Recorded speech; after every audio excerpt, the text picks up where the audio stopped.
진화론에 관한 이야기를 조금 더 이어가 보려고 합니다. 사람들은 이렇게 반문을 하죠. 당신 추락이공원도 보지 않았습니까?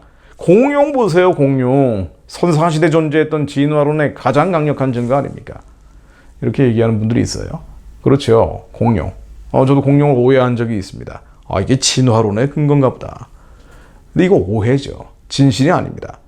비과학도지만 제가 알고 있는 과학적 진실은 이렇습니다. 공룡은요, 몸집이 커서 일찍 멸종한 동물일 뿐이에요.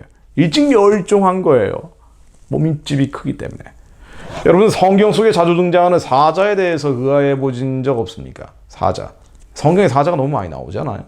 이스라엘 중동 지방에 왜 이렇게 사자가 많습니까? 삼손은 맨손으로 사자를 쳐 죽이기도 했습니다. 이유는 간단합니다. 예전에 사자가 중동에 많이 살았대요.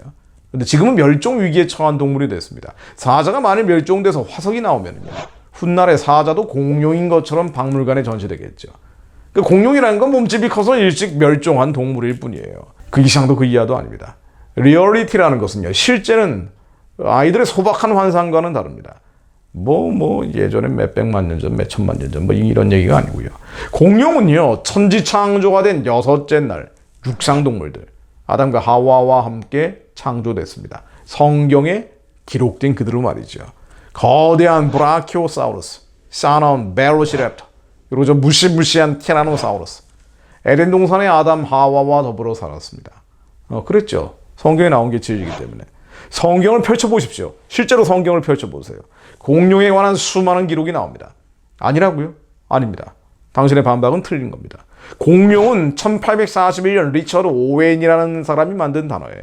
그 이전은 모두 용, 드래곤이라고 불렀습니다. 성경은 이 용들이요, 이 드래곤들이 굉장히 많이 나옵니다. 시편 74편 13절로 주께서 주의 능력으로 바다를 나누시고 물 가운데 용들의 머리를 깨뜨리셨으며 드래곤의 머리를 깨뜨렸다고 나옵니다. 예레미야 51장 34절로 바벨론 왕 느부갓네살이 나를 먹으며 나를 멸하며 나로 빈 그릇이 되게 하며 용같이 나를 삼키며 드래곤같이 나를 삼켰대요. 나의 좋은 음식으로 그 배를 채우고 나를 쫓아내었으니. 용 많이 나옵니다. 이사야 34장 13절로 그 궁궐에는 가시나무가 나며 그 견고한 성에는 엉겅퀴와 새품이 자라서 시랑의 굴과 타조의 처소가 될 것이니. 한글 번역이 신통치 않지만은요, 이사야 말씀에 이 시랑 킹제임스 버전 성경에 보면은 용, 드래곤이라고 나옵니다. 성경의 욥기 40장에는 베헤못이라고 불리는 거대한 동물도 나오는데요. 욥기 40장 15절부터 나옵니다. 근데 이 베헤못은요, 적어도 양심적인 과학자들은 이렇게 설명합니다. 용광류 공룡과 특성이 일치한다고 말이죠. 용광류라는 건 그리스어로 도마뱀의 다리라는 뜻입니다. 우리말로는 용의 다리인데요, 굵고 튼튼한 4개의 다리로 걷는 초식 공룡을 말하죠. 보지 않고 경험해 본 적도 없는데 공룡을 성경에서 아주 자세히 기록해놨다라고 어떻게 주장할 수 있습니까? 그러니까 봤다는 거예요. 경험해 봤다는 겁니다. 공룡이야말로 창조론의 가장 강력한 증거라는 얘기입니다. 인간이 나오기 전에 그 전에 멸종돼 버린 게 아니라 인간과 더불어 살아서 인간들이 보고 경험했기 때문에 성경에도 자세히 기록되어 있다는 거예요. 한마디로 창조론의 근거가 공룡이다라는 겁니다. 근데 왜 창조론을 믿지 않습니까? 왜 안 믿으세요? 성경을 믿기 어렵다고 보는 거죠. 공룡과 사람이 함께 살았다는 많은 증거들, 성경 외에도 차고 넘치죠. 공룡을 묘사한, 이 용을 묘사한 그림, 조각상, 암각화, 예술품 등이 전 세계적으로 발견됩니다. 전 세계 많은 민족들 문화에서 용을 만났다거나 용을 봤다는 수많은 기록이 남아있죠. 최근에는요, 결정적으로 최근에는 공룡뼈에서 연부 조직이나 적혈구, 뼈세포, 단백질, 심지어 방사성 탄소 등도 지속적으로 발견된다고 합니다. 새로운 발견은 충격적인 사실을 웅변해 주는데요. 진화론자들은 공룡이 2억 5천만 년 전인 중생대에 등장해서 6,600만 년 전 백악기 말기까지 살았고, 이후에 조상인 오스트랄라피테쿠스는 그보다 한참 뒤인 500만 년 전에 나왔다고 주장을 합니다. 그런데 이 잘난 방사성 탄소 연대 측정법에 따르면요, 공룡이 그렇게 어마어마한 역사를 가지고 있다는 것을 전혀 증명해 주지 못한다는 거예요.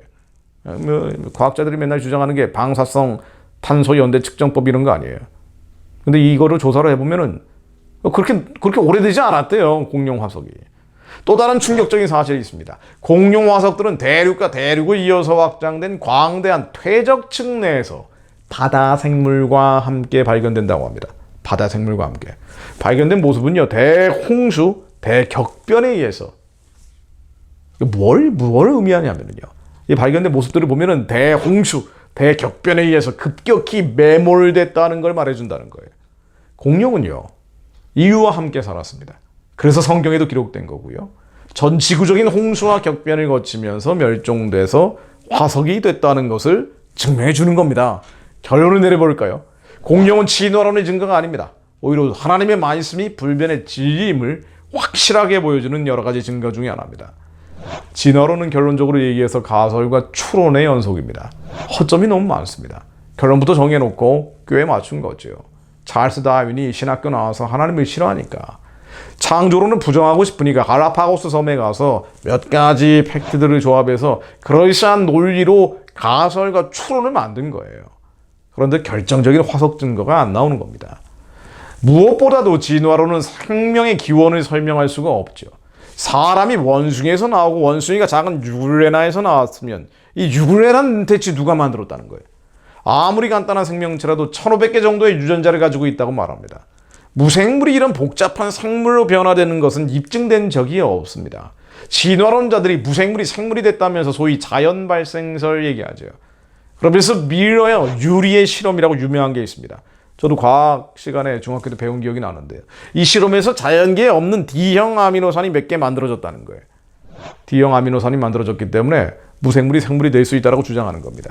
그런데 양심적인 과학자들은 이렇게 비유를 합니다. 이것은 이 D형 아미노산 몇 개가 만들어졌다고 무생물이 생물이 됐다라고 주장하는 것은 벌판에서 발견한 벽돌 한 장이 벌판에서 발견됐는데 여기에 아주 어마어마한 궁전이 있었다. 사람들이 어마어마하게 살았다라고 유추하는 것이다. 억측이다. 한마디로 비과학이다라고 주장합니다. 이러다 보니 생명의 기원과 관련돼서는 진화론이 맹점이 있죠. 그러다 보니 이 맹점을 극복하기 위해서 창조론의 일부를 끌어오는 시도가 있습니다. 이른바 유신진화론이에요.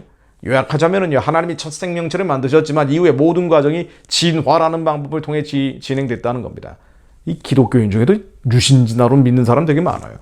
하지만 이 역시 허구적 가설이죠. 추론일 뿐입니다. 진화론의 억지와 궤변을 성경을 끌어와서 회치를 해버린 거예요. 성경을 있는 그대로 믿지 않다 보니 또 하나의 반성경적 논리가 나온 겁니다.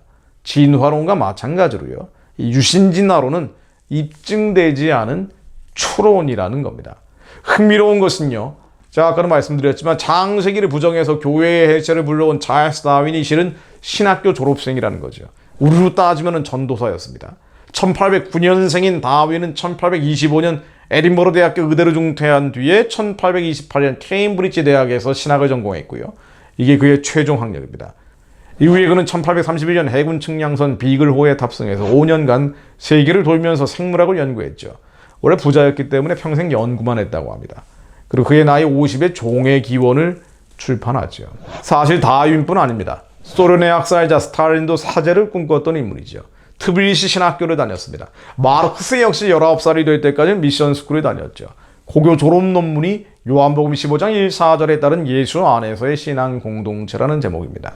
기독교의 대적자는요, 원래 기독교 안에서 나옵니다. 신학교 안에서, 또 목사들 안에서 성경을 부정하는 사람들이 나오는 것은 만고불변의 공식입니다. 지금 한국도 그렇지 않습니까?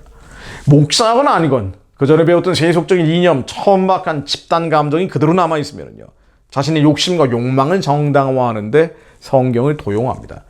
실제로 사회주의는 물론 동성애 낙태까지 옹호를 하고요. 북한의 우상체제와 연합해온 목사, 신학생, 대학원생 얼마나 많습니까? 역사를 보면 기독교 안의 행악자들이 교회를 부수고 신앙을 짓밟습니다. 진화론과 유신진화론을 포함해서 우리 안에 하나님이 대적하는 모든 이론체계들, 예수 그리스도 이름으로 무너질 수 있도록 기도합니다. 가짜, 거짓이 예수 그리스도께서 말씀하시는 진리 앞에 먼지처럼 형해화되기를 기도합니다. 시편 144편 8절로 그들의 입은 거짓을 말하며 그의 오른손은 거짓의 오른손이니이다. 하나님이여 내가 주께 새 노래로 노래하며 열줄 비파로 주를 찬양하리이다. 주는 왕들에게 구원을 베푸시는 자시요 그의 종 다윗을 그 해하려는 칼에서 구하시는 자신이다. 이방인의 손에서 나를 구하여 건지소서. 그들의 입은 거짓을 말하며 그 오른손은 거짓의 오른손이니이다. 하나님, 저희들이 거짓이 아니라 지혜롭게 진실을 말하는 자들이 되게 하시고 마지막 때 지혜로운 자가 되어 많은 일을 옳은 대로 돌아올 수 있게 하는 자들, 주님의 파수꾼의 사명을 감당할 수 있게 하옵소서. 세상이 다 썩고 비틀어져 간다 할지라도 하나님께서 말씀하시는 지혜롭게 진실을 말하는 자들로 북한을 열고 땅끝까지 복음 전하며 성경적 세계관을 갖춰서 강하여 용명을 바라는 자들로, 그렇게 예수님 오실 길을 예비하는 자들로 우리의 자녀들을, 또 그 자녀들을 사용해 주옵소서. 예수 그리스도 이름으로 기도드립니다. 아멘.